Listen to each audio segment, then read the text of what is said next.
云霄轻轻皱眉，琼霄赶紧低头吃菜。凡事都需循序渐进，你有这般闲心，为何不能多听听他们所谈之事？这才是现如今最紧要的。琼霄侧耳倾听，就听得自家大哥赵公明在说：每次大劫必有杀业，白先生觉得这次大劫的杀业应是在哪边啊？这个很难说呀。白泽端起酒杯饮了一口。大劫是为削弱生灵之力，谁去应劫，由自身气运、福缘以及大劫的关联来判断，而且还存在无穷多的变数。白先生说的不错，老哥你稍后无论做什么事，都记得与我商议一番。此时不只是我能为老哥你出主意，白先生身为上古妖庭的睿智大能，自是有奇谋妙计。不值一提，不值一提，都是略懂啊，略懂。李长寿对赵公明挤了一下眼角，赵公明顿时心领神会。白泽善谋，怕被捧。琼霄突然问：白先生，上古时的鲲鹏妖师在智谋方面跟你相比如何？鲲鹏此灵狡诈异常，善阴谋有极致，却不善大事谋略。单论智谋，只能说上上，难以说是顶尖。白泽目中带着几分回忆的神采。我与他交手不计其数啊，当然是在妖庭之上。鲲鹏有些刚愎自用，但正是因此，他对妖庭没有半分感情，对妖族也视为草芥，没有半分善恶之念，只有利于自己，不利于自己。这种高手才是最难对付呀。云霄仙子注视着李长寿，叮嘱道：若你遭遇鲲鹏，须得以自保为上，多喊些人再与他相抗。李长寿含笑点头，温声道：你们也是这般，遇到强敌切莫被劫运影响了。好了好了，琼霄摆着葱白小手，开始了今日份的搞事。咱们喝酒玩乐，讨论这般沉重之事作甚？来，姐姐，我敬一杯。云霄不明所以，敬我作甚？但他还是拿起玉樽，与自家义妹对饮。李长寿和赵公明交换了一个眼神，李长寿目中带着几分询问，赵公明不动声色地点点头。于是一场针对云霄的劝酒会就此拉开了序幕。但李长寿今日也算是见识了云霄仙子那可怕的一幕。各自约好不用仙力盗运元神抵消酒劲儿，云霄仙子却是酒饮不醉，与琼霄当年给的情报完全不同。可能先天生灵有些观念跟后天生灵确实是存在差距吧。不多时，琼霄躺在了地毯上，脸蛋儿红彤彤的打了个酒嗝。白泽双眼发晕，迷糊糊的趴在桌子上。赵公明很快也老脸泛红，去了远处抱着一棵大树，唱起了风中的歌谣。灵娥也是不胜酒力，撑着额头低吟。此时云霄俏脸泛红，与李长寿对视一眼，突然掩口轻笑。这一笑当真如情花绽放，那般灿烂。在这月光中，在这水潭照出的莹莹光芒中，竟是如此醉人。你们几个还想将我灌醉吗？这个云霄微微挑着下巴，妙目中带着几分得瑟。此前喝醉总是出糗，没少被二妹三妹取笑，我便特意练了酒量的。你酿的酒好好喝啊。说话间，他将玉樽放在自己脸颊旁，与李长寿对视着，嘴角带着轻轻笑意，美目中满是亮光。李长寿端起酒杯：还要喝吗？不要，再喝就真的醉了。我醉了之后总是喜欢跳舞，这样有失端庄。我总归是要给琼霄和碧霄做个表率的。我有些想看。那……云霄想了想，随手轻点，将白泽赵公明与琼霄用一团云雾禁锢住，盈盈起身，对李长寿道：就这一次啊。言说中，这位仙子哼着少许歌谣，飘去了侧旁水潭，没有在水面上惊起半点波痕，走到月光之下，走到了水潭正中。流水奏乐曲，微风伴新样。他先是一个转身，就于月色下起舞，玉臂轻摇，肩披飘起，水潭之上泛起了迷蒙云雾。含情独摇手，双袖错落裂。云霄双目有些迷离，动作轻柔流畅，裙摆起伏间若神鸟回旋，身段飘摇间演绎着何为仙子的极致，何为女子的绝巅。李长寿竟看得有些入神，坐在那儿心无杂念，目光清明。侧旁响起了微微的脚步声，李长寿才知这是灵娥与云霄此前做好的安排。灵娥抱着一把玉琴到了水潭旁，闭目凝神，细细体悟。那张还有着1、2分可爱的俏脸上满是沉醉，指尖轻轻拨弄，乐声仿佛融入了云霄的动作中。李长寿身体后仰，双手撑在地毯上，欣赏着这难得的美景，嘴角露出恬淡的笑意。我今后必须将他们稳稳地护出封神大劫，哪怕与天斗。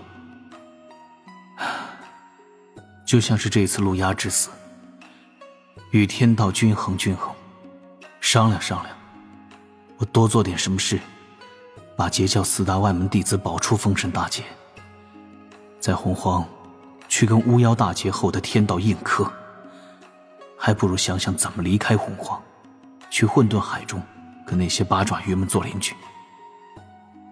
李长寿把心底的这些糟乱念头压了回去，继续注视着眼前这般美景，再次沉醉其中。这不是跳得挺好的吗？这种正常范围的起舞，美则美矣，心动也是心动，但隐隐有点小失望呢。还以为有仙子蹦迪这种万年奇闻的说，我想什么呢？云霄仙子离开的时候是被琼霄扶走的，几位神仙里面也就他真的醉了。临走的时候，琼霄还一阵嘀咕，说着姐姐以前跳舞不这样啊，这般话让李长寿又多了几分期待感。正常的舞终究是少了点刺激感。嘿嘿嘿嘿。赵公明倒是直接在黑池峰住了下来，跟白泽相谈甚欢，互相引为知己，看样子是要蹭吃蹭喝一段时日了。至于本次聚餐的策划者灵娥，灵湖旁的柳树下，某个天仙境的小仙子正委委屈屈地趴在那儿，旁边摆着2只厚厚的石板，拿起刻刀刻画着一个个俊秀的字眼，写完一遍，再将石板擦掉一层。臭师兄，人家为了让你开心都引敌入门了，还要罚，就知道罚，有本事罚点其他的呀。李长寿听得一阵想笑。阻止洪荒变暖，减少蒸汽开始，接下来还有诸多事务要处置，但凡事都要一件件的来。刚好赵公明在此地，李长寿索性就借定海神珠一用，将那只紫中泛白的大葫芦带到了黑池峰上。白泽皱眉道：这不是陆压的斩仙飞刀？那日与妖帝印玺突然消失，贫道还以为是圣母娘娘收走了。我见过这宝物享过为师，也是颇为厉害。今日倒是要恭喜老弟你得了一件重宝啊。李长寿摇了摇头，此宝有些古怪，我尝试了7、8种炼制之法，依然无法将它随心使唤，仿佛这宝物像是活物。白泽小声嘀咕着：先天灵宝哪个没有灵性？你杀了他前主人，他有点埋怨你也是应该的。哦，白先生莫非也不知这宝物的具体根脚？对白泽有效招式之2，小激将。且让贫道看看。白泽捏着自己的山羊胡，在方桌旁来回踱步，仔细的打量。这不是那株葫芦藤上结出来的葫芦吗？赵公明眼前一亮。哎呀，还真是那株葫芦藤上结出的宝贝啊！李长寿的额头挂了2个问号。哪株葫芦藤啊？现在怎么的还流行打哑谜不成？要这么理解，李长寿就直接把这葫芦砍了，看里面能不能蹦出一个葫芦娃来。两位可否说清楚一些？白泽和赵公明对视一眼，顿时齐齐大笑。白泽笑道：总算有水神大人不知之事了啊！这宝物啊，倒是很少在洪荒登场，典籍中也鲜少记载。长寿，你不知啊，也理所当然啊。那株葫芦藤也是先天10大灵根之一。哦，原来是说那株啊，我还道两位发笑必有高论呢。那株葫芦藤可否就是圣人娘娘造人时用来蘸泥甩泥顶的藤蔓？白泽笑骂：水神可是要故意打趣贫道啊？确实就是那株葫芦藤。详细讲讲吧。李长寿转身坐回了圈椅中，我也只知这些罢了，不与两位玩笑了。这株葫芦藤远古时还引发了一场大战。唉。赵公明一声轻叹，将当年之事娓娓道来。那时三清老爷尚未成圣，道祖忙着参悟斩三尸成圣的终极奥义。远古洪荒捡宝比吃饭简单的时代也进入了末期。在那不周山半山腰，一团终年不散，大罗进去也会迷失的云雾，那一日突然就照出了漫天的霞光，有重宝出世。各路大能齐齐赶至，但当时三清已是洪荒中最顶尖的一批高手，有护为援护，宝物众多，无人敢惹。他们3位站在最前方，待宝物出世，也就得了最大的好处。那是一株先天灵根葫芦藤，其上结了7颗葫芦。太清老爷最先出手，选中并摘走了第1颗紫金色的葫芦。当时太清老爷的表情有些失望，摇摇头就离开了。那便是紫金葫芦，现在在兜率宫中装9转金丹用。元始天尊取走了紫黑色的葫芦，也是面露失望的神色，转身离开。通天教主取走了紫黄色葫芦，笑着说装酒不错，显然是提醒别人不必大打出手，不是啥好东西。待3位大佬装完走人，各路大能各显神通，各凭本事摘走了其他4颗葫芦果。女娲得了紫青葫芦，惨惨的红云老祖摘得了紫红色的葫芦，紫绿色葫芦在争夺之中不知所踪，而妖帝东皇太一摘走了紫白色葫芦，也就是此时摆在3人眼前的这一件。斩仙飞刀是妥妥的先天灵宝，陆压此前并未将他的实力完全发挥出来。赵公明左手探出，试图握住葫芦，李长寿道了一句小心。赵公明左手还未触碰到葫芦嘴就缩了回来，指尖竟然出现了一缕血痕。白泽沉吟几声，习惯性的掐指推算，很快又悻悻地放下，仔细回忆了一阵儿，言道：这葫芦有些古怪。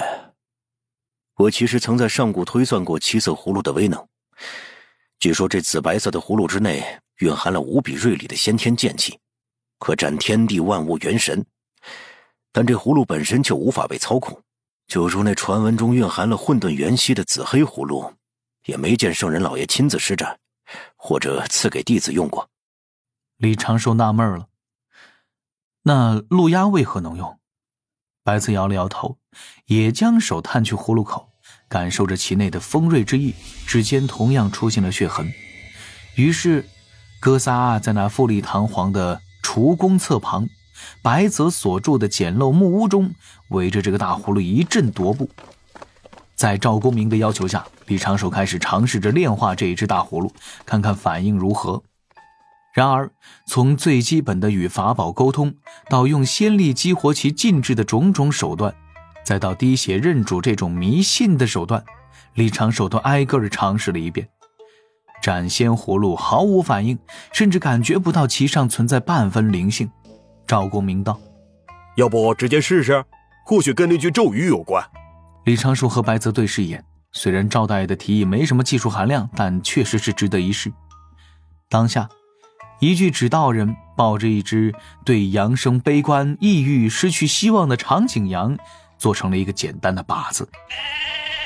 李长寿用仙力拖着斩仙葫芦到了远处，6颗定海神珠飞来，为李长寿做了简单的防护头盔。李长寿轻喝一声：“请宝贝转身。”一切无事发生。贫道来试试。白泽主动向前接过大葫芦，将葫芦口对准靶子那边。他主动放出气息，对斩仙葫芦论了论家常，扯了扯关系，很快又道一声：“请宝贝转身。”大葫芦静悄悄的，没有半点回应。我来试试。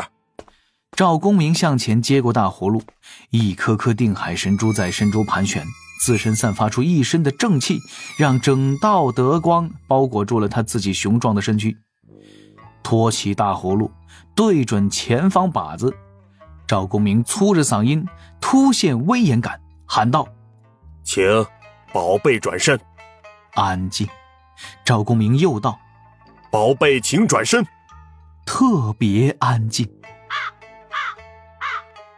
宝贝儿，请转一下身。哎呀，怎么有种不忍直视之感呢？斩仙飞刀的葫芦口突然就出现了一小撮白雾，白雾之中有一抹白光绽放，对着赵公明的脖颈抹去。说时迟，那时快，赵公明施展乾坤神通，急忙闪躲。